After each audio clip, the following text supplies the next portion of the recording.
அனைவருக்கும் தர்மா அகாடமியின் அன்பான வணக்கம். இன்றைக்கி நாம் இந்த வீடியோவில் பார்க்க போகிறது ஔவை தமிழில் 6ஆம் வகுப்பு 3ஆம் பருவத்திலிருந்து இயல் 1 வந்து பார்க்க போகிறோம். இயல் 1ல் 4 பாடங்கள் வந்து கொடுத்துருக்காங்க.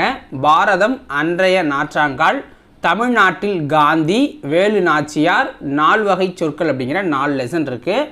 டோட்டலாக 50 வினாக்கள் வந்து பார்க்க போகிறோம். ஓகேங்களா? இதுக்கு முன்னாடி 6ஆம் வகுப்பில் முதல் பருவம் மற்றும் 2ஆம் பருவத்தை நம்ம வீடியோவாக கொடுத்துட்டோம். அதை இன்னும் நீங்கள் பார்க்கல அப்படின்னா டிஸ்கிரிப்ஷனில் அதுக்குண்டான லிங்க் இருக்குது, கிளிக் பண்ணி பார்த்துருங்க. ஓகேவா? ஸோ நிறைய ஸ்டூடெண்ட்ஸ் வந்து என்ன பண்ணுறீங்க அப்படின்னா இந்த செய்யுளை பார்த்துட்டு அப்படியே வீடியோவை ஸ்கிப் பண்ணிட்டு போயிடுறீங்கன்னு நினைக்கிறேன். ஸோ உள்ளே பார்த்தீங்க அப்படின்னா நம்ம கொஷின்ஸ் வந்து கொடுத்துருக்கோம். செய்யுள் எதுக்காக கொடுக்குறோம் அப்படின்னா ஸோ இந்த போயம்லேருந்து எந்த கொஷின் கேட்டாலும் நீங்கள் ஆன்சர் பண்ணணும் அப்படிங்கிறதுக்காக இதோட எக்ஸ்ப்ளனேஷனோட இந்த செய்யுள் வந்து கொடுக்குறோம். அதை நிறைய பேர் தப்பாக புரிஞ்சுக்கிட்டு வீடியோவை ஸ்கிப் பண்ணிடுறீங்கன்னு நினைக்கிறேன். நிறைய பேர் அதனாலேயே லைக்கும் பண்ணாமல் பார்த்துக்கிட்டு இருக்கீங்க. ஸோ லைக் பண்ணாமல் பார்க்குற எல்லாருமே லைக் பண்ணுங்கள். சப்ஸ்கிரைப் பண்ணலை அப்படின்னா சப்ஸ்கிரைப் பண்ணிடுங்க. ஓகேங்களா? ஸோ வீடியோக்குள்ளே போயிடலாம். முதல் பாடம் வந்து பார்த்தீங்க அப்படின்னா பாரதம், அன்றைய நாற்றாங்கால் அப்படிங்கிற பாடத்தை தான் நம்ம வந்து பார்க்க போகிறோம். ஓகேவா? ஸோ ஃபஸ்ட்டு அந்த செய்யுளை பார்த்துட்டு வினாக்குள்ளே போயிடலாம். ஃபஸ்ட்டு பாருங்கள், புதுமைகள் செய்த தேசம் இது, பூமியின் கிழக்கு வாசல் இது அப்படின்னு சொல்கிறாங்க. அதாவது நம்ம நாடு அப்படிங்கிறது நிறைய புதுமைகளை செஞ்சுருக்கு. பூமியோட கிழக்கு வாசலாகவும் நம்ம நாடு இருக்குது. இந்தியா அப்படிங்கிறது பூமியோட கிழக்கு வாசல் மாதிரி இருக்குது அப்படின்னு சொல்லியிருக்காங்க. தெய்வ வள்ளுவன் நெய்த குரல்தன், தேசம் உடுத்திய நூலாடை அப்படின்னு சொல்கிறாங்க. அதாவது நம்ம திருக்குறள் வந்து நம்ம நாடு அடிஞ்சிருக்கு, ஒரு ஆடை மாதிரி இருக்குது அப்படின்னு சொல்கிறாங்க. மெய்களை போற்றிய இந்திய தாய்க்கு மெய்யுணர்வு என்கிற மேலாடை அப்படின்னு சொல்கிறாங்க. அதாவது உண்மையை வந்து நம்ம வந்து இந்திய தாய்க்கு வந்து மெய்யுணர்வே மேலாடையாக இருக்கும். உண்மைகளை போற்றுற நம்ம நாடு இந்திய தாய்க்கு மெய்யுணர்வே மேலாடையாக இருக்குது அப்படின்னு சொல்கிறாங்க. காளிதாசனின் தேனிசை பாடல்கள் காவிரி கரையில் எதிரொலிக்க, காளிதாசன் அவர்கள் இயற்றிய இனிமையான பாடல்கள்லாம் காவிரி கரை வரைக்கும் எதிரொலிக்குதுங்கிறாங்க. கம்பனின் அமுத கவிதைகளுக்கு கங்கை அலைகள் இசையமைக்க, அதாவது கம்பனின் அமுதம் போன்ற அந்த கவிதைகள் இருக்குல்ல, கங்கை ஆறு அதுக்கு இசையமைக்குது, அதோட அலைகள் அப்படின்னு சொல்கிறாங்க. கன்னிக்குமரியின் கூந்தலுக்காக காஷ்மீர் தோட்டம் பூத்தொடுக்கும் அப்படிங்கிறாங்க. ஓகேங்களா? அதாவது குமரி முனையை வந்து பார்த்தீங்க அப்படின்னா குமரி முனையாகிய கன்னியின் கூந்தலுக்காக காஷ்மீரத்து மலர்கள் மாலையாக தொடுக்கப்படுது அப்படிங்கிறாங்க. அதாவது இந்த 2 எல்லையவும் நம்ம சொல்கிறாங்க. இங்கே தெற்கவும் வடக்கு எல்லையும் அவங்க வந்து கம்பேர் பண்ணுறாங்க. மேற்கு மலைகள் நதிகளை அனுப்பி கிழக்கு கரையின் நலம் கேட்கும் அப்படின்னு சொல்கிறாங்க. ஓகேங்களா? மேற்குலேருந்து நதிகள்லாம் போய் கிழக்கு வரைக்கும் பாஞ்சி நன்மையை கொடுக்குது அப்படின்னு சொல்கிறாங்க. புல்வெளிகள் எல்லாம் பூக்காடாகி புன்னகை செய்த பொற்காலம் அப்படிங்கிறாங்க. புல்வெளியெல்லாம் பூக்களாக மலர்ந்து பொற்காலமாக புன்னகை புரிகின்றன. கல்லை கூட காவியமாக்கி கட்டி நிறுத்திய கலைக்கூடம், கல்லில் செதுக்கிய சிற்பங்கள் யாவும் காவிய கலைக்கூடமாக நம்ம இந்தியாவில் அதிகமாக இருக்குது அப்படின்னு சொல்கிறாங்க. அடுத்தது, அன்னை நாட்டின் அமுத சுரபியில் அந்நிய நாடுகள் பசிதீர, அல்ல குறையாத நம்ம நாடு அமுத சுரபி போல் இருக்குது. இதில் நிறைய பேர் வந்து ஆட்டை போட்டு போனது வரலாறும் இருக்குது. ஓகேங்களா? அண்ணல் காந்தியின் சின்ன கைதடி அறத்தின் ஊன்றுகோலாக இருக்குது அப்படிங்கிறாங்க. அதாவது நம்ம நாடு அல்ல குறையாத அமுத சுரபியாக இருக்குது. இன்னமும் நம் நாடு பிற நாட்டு மக்களின் பசியவும் போக்கி வருது. ஓகேங்களா? அறத்தின் ஊன்றுகோலாக காந்தியடிகளின் அகிம்சை அப்படிங்கிறது சிறிய கைத்தடி போல் இருக்குது. இது ஒரு கொஷினாக கூட கேட்கலாம், அதனால் வந்து பார்த்துக்கோங்க. ஓகேங்களா? ஸோ கொடுத்துருக்காங்க. அப்புறம் லாஸ்ட்டாக அந்த வரியோட முடிக்கிறாங்க. புதுமைகள் செய்த தேசம் இது, பூமியின் கிழக்கு வாசல் இது. ஓகேங்களா? இந்த பாட்டை யார் எழுதியிருக்காங்க அப்படின்னா தாரா பாரதி அவர்கள் எழுதியிருக்காங்க. இந்த பாட்டை தாரா பாரதி அவர்கள் எழுதியிருக்காங்க. ஓகேவா? பாரதம், அன்றைய நாற்றாங்கால் அப்படிங்கிற தலைப்பில். இப்போ வினாக்களுக்குள்ளே போயிடலாம். ஓகேவா? டேஷ் நமது நாடு அணிந்திருக்கும் ஆடையாக விளங்குகின்றது என தாரா பாரதி கூறுகிறார். நமது நாடு அணிந்திருக்கும் ஆடையாக என்ன விளங்குது அப்படின்னு தாரா பாரதி சொல்லியிருக்காரு அப்படின்னா, திருக்குறள் அப்படிங்கிற இந்த நூல் வந்து நமது நாடு உடுத்திருக்க உடை போன்றது அப்படின்னு தாரா பாரதி அவர்கள் சொல்லியிருக்காங்க. யார் சொன்னாங்க, எந்த நூலை சொன்னாங்கன்னு கூட கொஸ்டின் வரலாம். ஓகேவா? அறத்தின் ஊன்றுகோலாக காந்தியடிகளின் அகிம்சை என்னும் சிறிய கைத்தடி விளங்குவதாக யார் கூறினார்? அறத்தின் ஊன்றுகோலாக காந்தியடிகளின் அகிம்சை என்னும் சிறிய கைத்தடி விளங்குவதாக யார் கூறினார்? ஆன்சர் ராதாகிருஷ்ணன். ஓகேங்களா, ராதாகிருஷ்ணன். ஸோ ராதாகிருஷ்ணன் அப்படிங்கிறவர் யாருன்னா தாராபாரதி தான். தாராபாரதியோட இயற்பெயர் தான் ராதாகிருஷ்ணன். மெய் என்பதன் பொருள் என்ன? இந்த லெசனில் ரெண்டு தான் சொல்லும் பொருளும் கொடுத்தாங்க. அதில் ஒன்று மெய்யே. ஸோ மெய் என்பதன் பொருள் என்ன அப்படின்னா உண்மை. மெய் என்பதன் பொருள் உண்மை. தேசம் அப்படின்னா நாடு. ஓகேங்களா, இது ரெண்டு தான் கொடுத்துருந்தாங்க. தேசம் அப்படின்னா நாடு. அடுத்த வினா, தாரா பாரதியின் இயற்பெயர் என்ன? தாரா பாரதியின் இயற்பெயர் என்ன? ராதாகிருஷ்ணன். ராதாகிருஷ்ணன். கவி ஞாயிறு என்னும் அடைமொழி பெயர் பெற்றவர் யார்? கவி ஞாயிறு என்னும் அடைமொழி பெயர் பெற்றவர் யார்? ஆன்சர் தாரா பாரதி. கீழ்கண்டவற்றுள் தொடர்பில்லாதது எது? தாரா பாரதியோட தொடர்பில்லாததை நம்ம பார்க்கணும். ஓகேங்களா, இப்போ பாருங்கள், புதிய விடியல்கள் அப்படிங்கிற நூலை அவர் தான் எழுதியிருக்கிறாரு. ஓகேங்களா, இது எங்கள் கிழக்கு அப்படிங்கிற நூலையும் அவர் தான் எழுதியிருக்கிறாரு.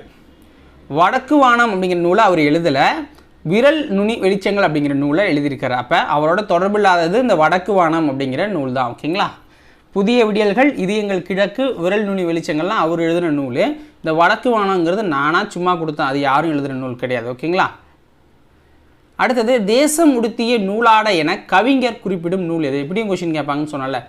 தேசம் உடுத்திய நூலாடை என கவிஞர் குறிப்பிடும் நூல் அப்படின்னா திருக்குறள் தான். இப்போ திருக்குறளை தேசம் உடுத்திய நூலாடை என குறிப்பிட்ட கவிஞர் யாருன்னு கேட்டால் தாராபாரதி. ஓகேங்களா, எப்படி கேட்டாலும் ஆன்சர் பண்ணணும். காளிதாசனின் தேனிசை பாடல்கள் எதிரொலிக்கும் இடம் என்ன? காளிதாசனின் தேனிசை பாடல்கள் எதிரொலிக்கும் இடம் காவிரி கரை. காவிரி கரை. கலைக்கூடமாக காட்சி தருவது எது? கலைக்கூடமாக காட்சி தருவது எது? சிற்பக்கூடம். கலைக்கூடமாக காட்சி தருவது சிற்பக்கூடம். நூலாடை என்னும் சொல்லை பிரித்து எழுத கிடைப்பது என்ன? நூலாடை என்னும் சொல்லை பிரித்து எழுத கிடைப்பது நூல் பிளஸ் ஆடை. நூல் பிளஸ் ஆடை. எதிர் பிளஸ் ஒலிக்க என்பதனை சேர்த்து எழுத கிடைக்கும் சொல் என்ன? எதிர் பிளஸ் ஒலிக்க என்பதை சேர்த்து எழுத கிடைக்கும் சொல் எதிரொலிக்க. எதிரொலிக்க இந்த வரும். ஓகேங்களா, எதிரொலிக்க. அடுத்தது, தமிழ்நாட்டில் காந்தி அப்படிங்கிற இரண்டாவது பாடத்தை வந்து பார்க்க போகிறோம். ஸோ இதில் புரிஞ்சிக்க வேண்டியது என்ன அப்படின்னா, இது 6ஆம் வகுப்பு அப்படிங்கிறதால இதில் அதிகமாக வினாக்கள் இல்லை. ஓகேங்களா, வேலு நாச்சியாரை பற்றியும் நமக்கு சயின்ஸில் சோசியலில் கொடுத்துருக்காங்க அதிகமாக. அல்லது நான் இந்த 9th 10th போகும்போது இன்னும் கொஞ்சம் டீட்டெயிலாக படிப்போம். இப்போ 6th அப்படிங்கிறதால கொஞ்சம் ரொம்ப கம்மியாக தான் கொடுத்துருக்காங்க. ஓகேவா, ஸோ ஃபஸ்ட்டு கொஷின், டேஷ் ஆண்டு பிப்ரவரி மாதம் காந்தியடிகள் சென்னைக்கு வந்தார்?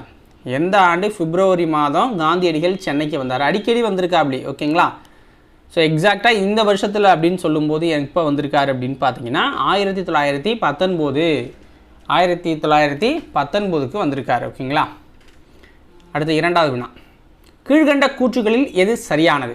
கூற்று 1, 1919ஆம் ஆண்டு பிப்ரவரி மாதம் காந்தியடிகள் சென்னைக்கு வராரு. அப்போது ஆங்கில அரசு ரவுலட் சட்டம் என்னும் கடுமையான சட்டத்தை நடைமுறைப்படுத்தி இருந்துச்சு. கூற்று 2, அதனை எதிர்த்து பெரிய போராட்டத்தை நடத்த காந்தியடிகள் திட்டமிட்டிருந்தார். அதை பற்றிய கருத்தாய்வு கூட்டம் ராஜாஜியின் வீட்டில் நடந்தது அப்படிங்கிறாங்க. ஆன்சர் என்ன? 2 கூற்றும் சரி. 2 கூற்றும் சரி. அடுத்தது, காந்தியடிகள் ராஜாஜியிடம் இவரை பத்திரமாக பாதுகாக்க வேண்டும் என்று யாரை கூறினார்? காந்தியடிகள் ராஜாஜியிடம் இவரை பத்திரமாக பாதுகாக்க வேண்டும் என்று யாரை கூறினார்? ஆன்சர் என்ன? பாரதியார். ஸோ இது என்ன அப்படின்னா, புக்கில் என்ன கொடுத்துருக்காங்க அப்படின்னா, இந்த மீட்டிங் போன கொஸ்டினில் மீட்டிங் நடந்துன்னு பார்த்தோம்ல. ஸோ அந்த மீட்டிங் நடக்கும்போதும் பாரதியார் உள்ளே போயிட்டு காந்தியடிகள்கிட்ட ஒரு கூட்டம் வச்சுருக்கேன், வந்து தலைமையேற்றி நடத்தி கொடுங்க அப்படின்னு கேட்டிருக்காரு. காந்தியடிகள் இன்றைக்கி வேறு இடத்துக்கு போகிறோம், நாளைக்கு வந்து உங்கள் கூட்டத்தை வச்சுக்கோங்க, நாளைக்கு வரேன் அப்படின்னு சொல்லியிருக்காரு. ஸோ நம்மளால் உங்களுக்காகலாம் வெயிட் பண்ண முடியாது, நாங்கள் கூட்டத்தை நடத்த தான் போகிறோம் அப்படின்னு டாட்டா சொல்லிவிட்டு போயிருக்காரு. ஓகேங்களா, அப்போ தான் கேட்டிருக்காரு ராஜாஜிகிட்ட இவர் யார் அப்படின்னு கேட்டதாகவும், ஸோ அதுக்கு இவர் எங்கள் நாட்டோட கவிஞர், அதாவது இந்த மாநிலத்தோட கவிஞர் அப்படின்னு சொன்னதுக்கப்புறம், ஸோ இவரை பத்திரமா பார்த்துக்கோங்க அப்படிங்கிற மாதிரி சொல்லியிருக்காரு. ஓகேங்களா, அவரை பார்த்ததுக்கப்புறம். இதுதான் அந்த ஸ்டோரி புக்கில் இருக்கிறது. 1921ஆம் ஆண்டு செப்டம்பர் மாதத்தில் காந்தியடிகள் தமிழகத்திற்கு வருகை புரிந்த நகர் எது? 1921ஆம் ஆண்டு செப்டம்பர் மாதத்தில் காந்தியடிகள் தமிழகத்துக்கு வராரு. அப்போ எங்கே வராரு அப்படின்னு பார்த்தீங்கன்னா மதுரைக்கு வரார். ஓகேங்களா, மதுரைக்கு வரார். காந்தியடிகளின் உடைகளில் மாற்றத்தை ஏற்படுத்திய ஊர் எது? காந்தியடிகள் வந்து பார்த்தீங்கன்னா கோட் சூட் போட்டு நல்லா டிப்டாப்பாக இருப்பார். ஸோ அவருடைய உடையிலேயே மாற்றத்தை ஏற்படுத்தி அந்த ஒரு வேட்டி ஒரு துண்டு அப்படிங்கிற லெவலுக்கு மாற்றினது எது? ஆன்சர் என்ன? மதுரை அப்படிங்கிற ஊர் தான். மதுரை அப்படிங்கிற ஊர் தான். ஸோ இங்கே வந்ததுக்கப்புறம் நம்முடைய விவசாயிகளை பார்த்துட்டு தான் அவர் வந்து சரி நல்லா காத்தோட்டமாக இருக்கும் போல இருக்குது அப்படின்ட்டு இதை மாற்றிருக்கா அப்படி. ஓகேங்களா, அடுத்தது கீழ்கண்ட கூற்றுகளில் எது சரியானது? காந்தியடிகள் தமக்கும் தமிழுக்கும் உள்ள தொடர்பை பற்றி பல முறை கூறியிருக்காங்க. தென்னாப்பிரிக்காவில் வாழ்ந்த காலத்தில் தமிழ் மொழியை கற்க தொடங்கியதாகவும் அவர் சொல்லியிருக்காரு. ஜியு போப் இருக்கார்ல, அவர் எழுதிய தமிழ் கையேடு தம்மை கவர்ந்ததாகவும் குறிப்பிட்டிருக்காரு. திருக்குறள் அவரை பெரிதும் கவர்ந்த நூல் அப்படின்னும் சொல்லியிருக்காரு. ஜியு போப் எழுதிய தமிழ் கையேடு. ஓகேங்களா, அதை நோட் பண்ணி வச்சுக்கோங்க, அது முக்கியமான கொஸ்டின் தான். காந்தியடிகள் தமிழகத்தில் நிலவும் சாதிய ஏற்றத்தாழ்வுகளை போக்க மறைமுகமாக சில வேலைகளை செய்கிறாரு. ஓகேங்களா, ஸோ எக்ஸாம்பிளாக இந்த புத்தகத்தில் கொடுத்துருக்கிறது என்னென்னா, மதுரை மீனாட்சி அம்மன் கோயிலுக்கு அவரை கூப்பிட்டதாகவும் மதுரைக்கு வந்தப்போ அவர் எல்லாருமே அந்த கோயிலுக்குள்ளே போக முடியுமான்னு கேட்டிருக்காரு. அப்போ இல்லை அப்படின்னு சொல்லியிருக்காங்க. அப்போ எல்லாரும் போகிறப்ப தான் நான் வர முடியும் அப்படின்னு சொல்லிட்டு போயிட்டுருக்காரு. ஓகேங்களா, அப்புறம் வெகு ஆண்டுகள் கழித்து திருப்பி வரும்போது அப்போ மதுரை மீனாட்சி அம்மன் கோயிலில் எல்லாரும் போகிற மாதிரி சுச்சுவேஷனை வந்து தேவர் அமைச்சு கொடுத்துருப்பாரு. ஸோ அதனால் பார்த்தீங்க அப்படின்னா காந்தியடிகள் உள்ளேயும் போகிறாரு. ஓகேங்களா, அதே மாதிரி குற்றால அருவி அப்படிங்கிறதுல குளிக்கிறதுக்கும் சிலருக்கு தடை இருந்திருக்கு. அதாவது குற்றால அருவியில் அங்கே குற்றால அருவிக்கு இடையில் ஒரு கோயில் இருந்ததாகவும் அந்த கோயிலுக்கு போக வழி ஒன்று தான், அருவிக்கு போகிறதுக்கு கோயில் இடையில இருக்குது. ஸோ அந்த கோயிலை தாண்டி சில சமூகம் போகக்கூடாதுன்னு சொல்லியிருப்பாங்க போல இருக்குது. ஸோ அதனாலையும் காந்தியடிகள் அங்கே குளிக்காமல் போயிருக்காரு. அடுத்தது அந்த தளர்வும் நீக்கப்பட்டு திருப்பி அவர் வந்து குளித்ததாகவும் சொல்கிறாங்க. ஓகேங்களா, ஸோ காந்தியடிகள் இப்படியும் சில வேலைகள் பார்த்தார். அப்போ அனைத்தும் சரி. டேஷ் ஆண்டு சென்னையில் இலக்கிய மாநாடு ஒன்று நடைபெற்றது. அம்மாநாட்டுக்கு காந்தியடிகள் தலைமை வகித்தார். சென்னையில் இலக்கிய மாநாடு ஒன்று நடந்துச்சு, அது ஒரு வருஷம். அது எந்த வருஷம் அப்படிங்கிறது தான் கொஷின். அந்த மாநாட்டுக்கு தலைமை தாங்கினவர் காந்தியடிகள்.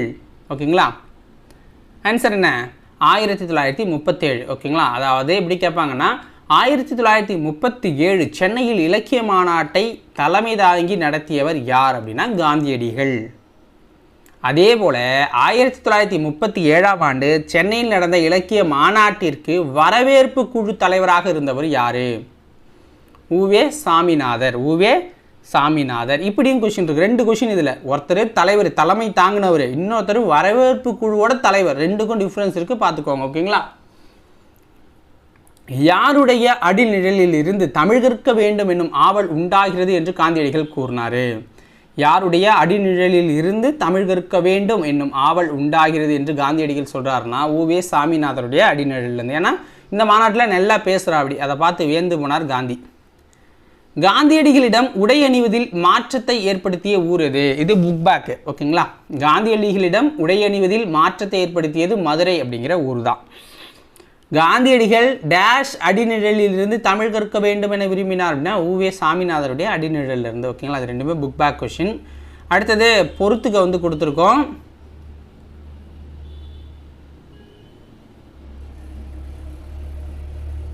ஓகேங்களா, பொறுத்துக்க பாருங்க.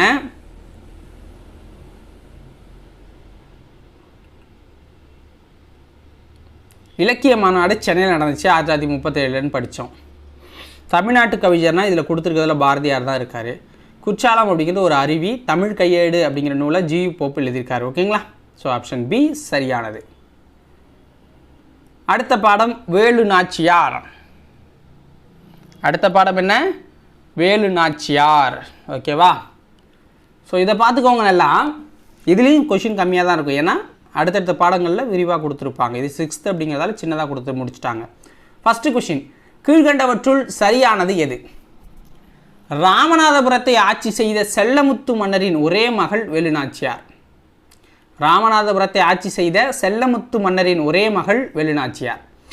தாய்மொழியாக தமிழ் மட்டுமல்லாமல் ஆங்கிலம், பிரெஞ்சு, உருது ஆகிய மொழிகளையும் சிறப்பாக அவர் கற்று வச்சிருந்தார். ஆங்கிலம், பிரெஞ்சு, உருது அப்படிங்கிற மொழிகளை, தமிழ். ஓகேங்களா, சிலம்பம், குதிரையேற்றம், வாட்போர், விற்பயிற்சி ஆகியவற்றை முறையாக கற்றுத் தேர்ந்தார் வேலு நாச்சியார். சிவகங்கை மன்னர் முத்துவடுகநாதரை அவர் மணந்தார். ஓகேங்களா, ராமநாதபுரத்தை ஆட்சி சேர்ந்த செல்லமுத்து மன்னரின் ஒரே மகள் தான் வேலு நாச்சியார்.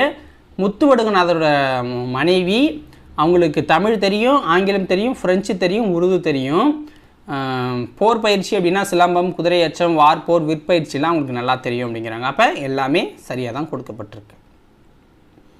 டேஷில் நடைபெற்ற போரில் முத்துவடுகநாதர் ஆங்கிலேயரால் நயவஞ்சகமாக கொல்லப்பட்டார். எந்த இடத்துல நடந்த போரில் முத்துவடுகநாதர் ஆங்கிலேயர் நயவஞ்சகமாக கொல்லப்பட்டார் அப்படின்னா காளையார் கோவில் போரில் கொல்லப்படுறார். ஓகேங்களா, காளையார் கோவில் போரில் கொல்லப்படுறார். வேலு நாச்சியார் எங்கு தங்கி தனக்கான ஒரு படையை திரட்டி பயிற்சி அளித்தார்? வேலு நாச்சியார் எங்கு தங்கி தனக்கான ஒரு படையை திரட்டி பயிற்சி அளித்தார்? திண்டுக்கல் கோட்டையில் பயிற்சி அளிக்கிறாங்க. ஓகேங்களா, ஏன்னா அவர் கணவர் இறந்த உடனே அவங்க தப்பிச்சு போயிடுறாங்க. ஸோ போயிட்டு வெளில தங்கி தான் ரொம்ப வருஷம் படைகளை கொஞ்சம் கொஞ்சமாக திரட்டி அப்புறம் மீட்டாங்க அந்த நாட்டை. ஓகேவா. வேலு நாச்சியாரின் தலைமை அமைச்சர் யார்? வேலு நாச்சியாரின் தலைமை அமைச்சர் யார்? தாண்டவராயர்.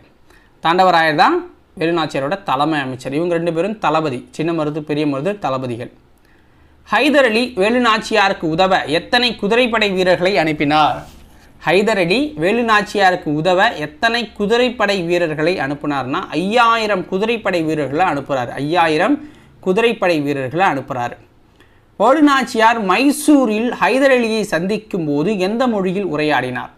வேலு நாச்சியார் மைசூரில் ஹைதர் அலியை சந்திக்கும் போது எந்த மொழியில் உரையாடினார்னா உருதுல உரையாடுறாரு. ஓகேங்களா, இதில் தான் இம்ப்ரெஸ் ஆகி அந்த 5000 குதிரை வீரர்களையும் தர்றாரு. வேலு நாச்சியாரின் ஆண்கள் படை வீரர்களுக்கு தலைமை ஏற்றவர் யார்? வேலு நாச்சியாரோட ஆண்கள் படை பிரிவுக்கு தலைமை ஏற்றவர் யாருன்னா சின்ன மருதுவும் பெரிய மருதுவும். Option D. ஓகேங்களா, சின்ன மருதுவும் பெரிய மருதுவும் தலைமை ஏற்றுக்கிறாங்க. வேலு நாச்சியாரின் பெண்கள் படைப்பிரிவுக்கு தலைமை தாங்கியவர் யார் அப்படின்னா குயிலி. வேலு நாச்சியாரோட பெண்கள் படைப்பிரிவுக்கு தலைமை தாங்கியவர் குயிலி. கீழ்கண்டவற்றுள் சரியானது எது அப்படின்னு கொடுத்துருக்கோம். 8 ஆண்டுகளுக்கு பிறகு வேலு நாச்சியார் கைப்பற்றிய முதல் இடம் காளையார் கோவில். ஓகேங்களா, ஸோ அதுக்கப்புறம் பார்த்தீங்கன்னா படையெல்லாம் திரட்டி 8 வருஷத்துக்கு அப்புறம் முதலாக காளையார் கோவிலை மீட்கிறாங்க. சிவகங்கை அப்படிங்கிறது அடுத்து. ஓகேங்களா, ஏன்னா தன்னோட கணவர் இறந்து அந்த தோத்த இடத்த முதல்ல மீட்கிறாங்க. அடுத்தது சிவகங்கையை மீட்க விஜயதசமி வரை காத்திருக்கலாம் என வேலு நாச்சியார் முடிவு செய்கிறார். ஏன்னா இந்த இடத்த ஜெயிச்சோடனே எல்லாருமே போருக்கு அடுத்த சிவகங்கைக்கு போகலான்னு சொல்கிறாங்க. வேண்டாம், வெயிட் பண்ணுங்கள், ஸோ இப்போ போனோன்னா நம்ம தோற்றுருவோம், ஏன்னா அப்போ அவங்க ரெடியாக இருப்பாங்க. ஸோ விஜயதசமி வரைக்கும் வெயிட் பண்ணிவிட்டு அப்போ உள்ளே போடலாம் அப்படின்னு சொல்கிறாங்க. விஜயதசமி நாளில் கோட்டைக்குள் செல்வதற்கு பெண்களுக்கு மட்டும் அனுமதி இருக்கும். ஸோ அதனால் பெண்கள் எல்லாம் பார்த்திங்கன்னா மாறு இடத்துல உள்ளே போயிட்டு சில வேலைகளை பார்ப்பாங்க. அதுக்கப்புறம் ஆண்கள் படைப்பிரிவு உள்ளே போய் நம்ம ஆளுங்க ஜெயிப்பாங்க. ஓகேங்களா. வேலு நாச்சியார் யாருக்காக நடுகள் நடுவதற்கு ஏற்பாடு செய்தார்? வேலு நாச்சியார் ஒரு பெண்மணிக்காக நடுகள் நடுறாங்க. ஓகேங்களா, ஏன்னா அவங்க அந்த காளையார் கோவிலில் அவங்களுடைய மன்னர் தோற்கடிக்கப்பட்டதுக்கப்புறம் இவங்க நாடு தப்பிச்சு போவாங்க தன்னுடைய மகளோட வெள்ளச்சி நாச்சியாரோட. அப்போ பார்த்தீங்க அப்படின்னா இடையில ஒரு பெண்ணை பார்த்து தண்ணி வாங்கி குடிச்சிட்டு போயிடுவாங்க. ஸோ பின்னாடி ஆங்கிலேயர்கள் அவங்கக்கிட்ட விசாரிக்கும் போது அவங்க சொல்ல மாட்டாங்க. சொல்லாதால அவங்களையும் வெட்டி கொன்னுடுறாங்க. ஸோ அந்த விஷயம் தெரிஞ்சதுக்கு அப்புறம் தான் அவங்களுக்கு ஒரு நடுகள் நடுவாங்க. அந்த பெண்மணியோட பெயர் தான் உடையாள். இன்னமும் சில ஏரியாக்களில் அவங்கள வணங்கிக்கிட்டு தான் இருக்காங்க. வேலு நாச்சியாரின் படைப்பிரிவில் உடலில் தீ வைத்து கொண்டு ஆங்கிலேயரின் ஆயுத கிடங்குகளில் குதித்தவர் யார்? வேலு நாச்சியாரோட படைப்பிரிவில் உடலில் தீ வைத்து கொண்டு ஆங்கிலேயரின் ஆயுத கிடங்குகளில் குதித்தவர் யார் அப்படின்னு கேட்குறாங்க. ஃபஸ்ட்டு பாருங்கள், விஜயதசமி நாளில் கோட்டைக்குள்ளே பெண்களுக்கு மட்டும் அனுமதிங்கிறப்ப தான் இந்த பெண்கள் எல்லாம் உள்ளே போகிறாங்க. உள்ளே போயிட்டு அவங்களோட ஆயுத கிடங்கு அழிச்சா தான் வெளியில் இருக்க படைப்பிரிவு ஈஸியாக உள்ள இவங்க அடிக்க முடியும். இல்லாட்டி ஆயுதத்தை வச்சு கோட்டையிலேருந்தே போட்டுருவானுங்க. ஸோ இப்போ என்ன பண்ணுறாங்கன்னா குயிலி அப்படிங்கிறவங்க தன்னோட உடம்புல தீ வச்சுக்கிட்டு அந்த ஆங்கிலேய ஆயுத கிடங்குல குதித்து வெடிச்சிடுறாங்க. ஓகேவா. ஸோ ஆயுதம் இல்லாமல் ஆங்கிலேயர்கள் தோற்று போகிறாங்க. வேலு நாச்சியாரின் காலம் என்ன?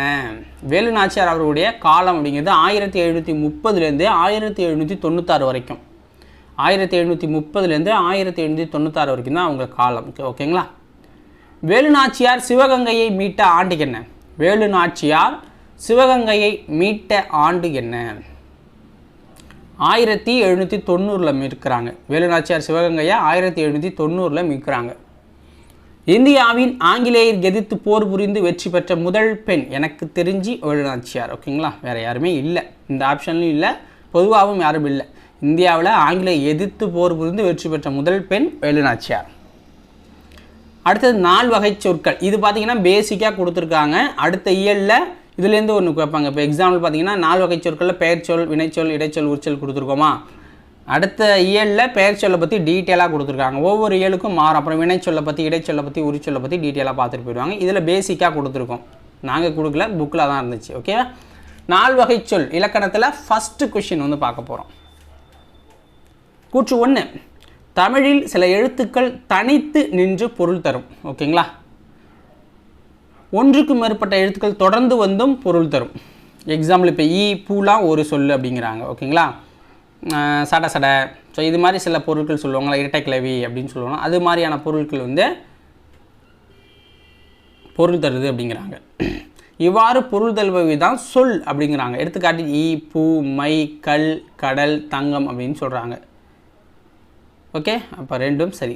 அடுத்தது, இலக்கண அடிப்படையில் சொற்கள் எத்தனை வகைப்படும்? இலக்கண அடிப்படையில் சொற்கள் அப்படிங்கிறது எத்தனை வகைப்படும்னா 4 வகைப்படும். பெயர்ச்சொல், வினைச்சொல், இடைச்சொல், உரிச்சொல் அப்படின்னு 4 வகைப்படும். அடுத்தது, ஒன்றன் பெயரை குறிக்கும் சொல் டேஷ் எனப்படும். ஒருத்தங்களுடைய பெயர், அதாவது ஒருத்தங்கன்னு கிடையாது, ஒரு பெயரை குறிக்கிற சொல் டேஷ் எனப்படும் அப்படின்னா அது பெயர்ச்சொல். ஒன்றன் பெயரை குறிச்சா அது பெயர்ச்சொல். எக்ஸாம்பிள் என்ன, பாரதி, பள்ளி, காலை, கண், நன்மை, ஓடுதல், ஏதாவது ஒன்று குறிக்குதா, ஸோ அப்போ அது பெயர்ச்சொல். செயலை குறிக்கும் சொல் வினைச்சொல். ஏன்னா வினைக்கு செயல் அப்படிங்கிற ஒரு பொருள். ஓகேங்களா, செயலை குறிக்கிற சொல் வினை சொல் அப்படின்னு சொல்லப்படும். இதுக்கு என்ன, வினைனா என்ன, ஒரு செயலை செய்கிறது. வா, போ, எழுது, விளையாடுனா ஒரு செயலை தானே நம்ம குறிக்கிறோம். இதெல்லாம் கொஷினாக கொடுத்தா நான் எக்கச்சக்க கொஷின் கொடுத்துருவேன். வேண்டாம், சிம்பிளாக நமக்கு வந்து புரியணும், எக்ஸாம்பிளோட இருக்கணுங்கிறதுக்காக தான் உங்களுக்கு கொடுக்குறேன். பெயர் சொல்லையும் வினைச்சொல்லையும் சார்ந்து வரும் சொல் என்ன? பெயர் சொல்லையும் வினைச்சொல்லையும் சார்ந்து வருவது தான் இடைச்சொல்.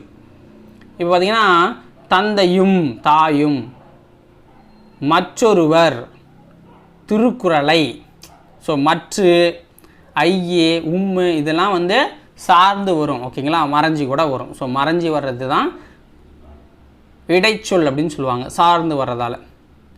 அடுத்தது, பெயர் சொல் வினைச்சொல் ஆகியவற்றின் தன்மையை மிகுதிப்படுத்த வருவது டேஷ் ஆகும்.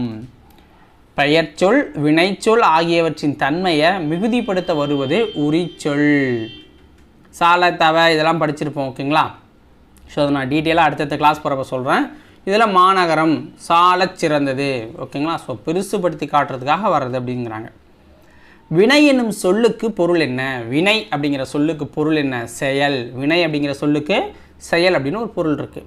கீழே கொடுத்துருக்கிறதுல தனித்து இயங்காதது எது? கீழே கொடுத்துருக்க ஆப்ஷன்ஸில் தனித்து இயங்காதது இடைச்சொல். இடைச்சொல் தனித்து இயங்காது. ஓகேங்களா. 9வது வினா, கீழ்கண்டவற்றுள் சரியானது எது?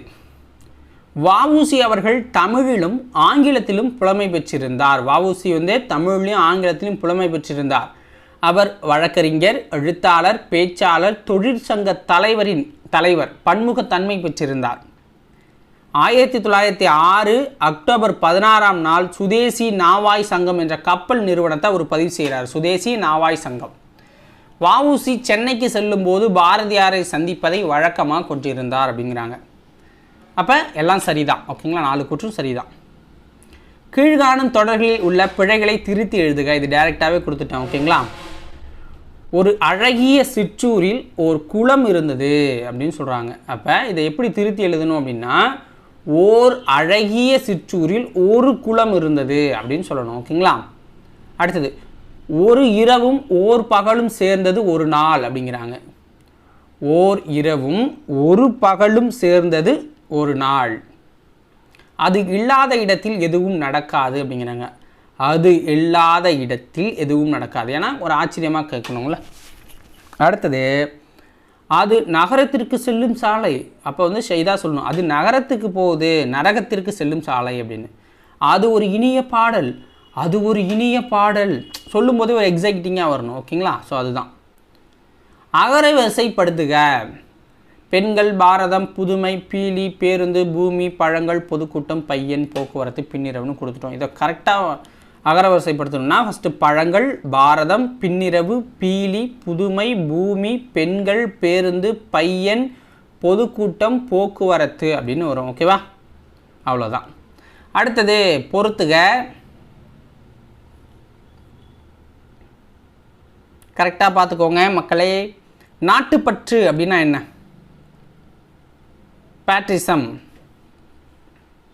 பேட்ரியாட்டிசம் அப்படின்னு சொல்லுவாங்க. இலக்கியம் அப்படின்னா என்ன? லிட்ரேச்சர். கலைக்கூடம் அப்படின்னா ஆர்ட் கேலரி. மெய்யுணர்வு அப்படின்னா நாலேஜ் ஆஃப் ரியாலிட்டி. நாட்டுப்பற்றுனா பேட்ரியாட்டிசம் அப்படிங்கிறது, இலக்கியம்னா லிட்ரேச்சர், கலைக்கூடம்னா ஆர்ட் கேலரி, மெய்யுணர்வுனா நாலேஜ் ஆஃப் ரியாலிட்டி. ஸோ இதோட இந்த இயல் 1 முடிஞ்சிருச்சு. தேர்டு எல்லாம் அடுத்தது பார்த்தீங்க அப்படின்னா